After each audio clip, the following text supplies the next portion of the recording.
ইউক্রেনের খার্কিভ ও জিতোমোর অঞ্চলে খামার জুড়ে ফসল কাটার ব্যস্ততা থাকলেও কৃষকদের মুখে নেই স্বস্তির হাসি। রাশিয়ার সাম্প্রতিক কঠোর নৌ অবরোধের কারণে ব্ল্যাক সি ও ওডেসা বন্দর দিয়ে বন্ধ হয়ে গেছে দেশটির শস্য রপ্তানি। আগে যেসব বন্দর দিয়ে প্রতি মাসে হাজার হাজার টন গম ও শস্য বিশ্ববাজারে সরবরাহ করা হতো, তা বন্ধ থাকায় চরম লোকসানের মুখে পড়েছেন কৃষকরা।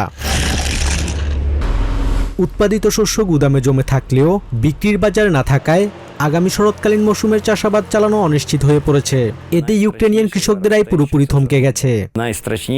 আমাদের সবথেকে ভয়ের বিষয় হলো ফসল রাখার আর কোনো জায়গা আমাদের নেই। ওডেসা ও আশেপাশের বন্দরগুলোতে রাশিয়ার টানা অবরোধের কারণে প্রতি মাসে 4.5 মিলিয়ন টন শস্য রপ্তানি বন্ধ হয়ে গেছে। এটি সব কৃষকের জন্য এক চরম দুর্যোগ। কৃষি সংশ্লিষ্টরা বলছেন, শস্য রপ্তানি করে অর্থ না এলে জমির পেছনে নতুন করে বিনিয়োগ করার মতো সামর্থ্য কৃষকদের থাকবে না। শীতকালীন গম ও সূর্যমুখী বীজ সময় মতো রোপণ করা সম্ভব না হলে এর ধাক্কা সামলাতে হবে পুরো বিশ্বকে।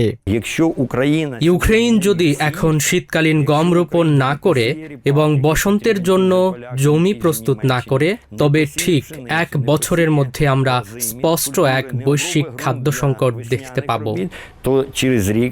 এর পাশাপাশি সীমান্তবর্তী ক্ষেতগুলোতে ড্রোন হামলা এবং আগুনের ঝুঁকি নিয়ে কাজ চালিয়ে যাচ্ছেন কৃষকরা।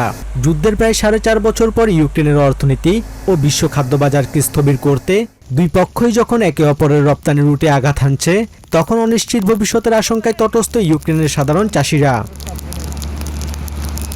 Basudeb Nath, TVN24 news desk.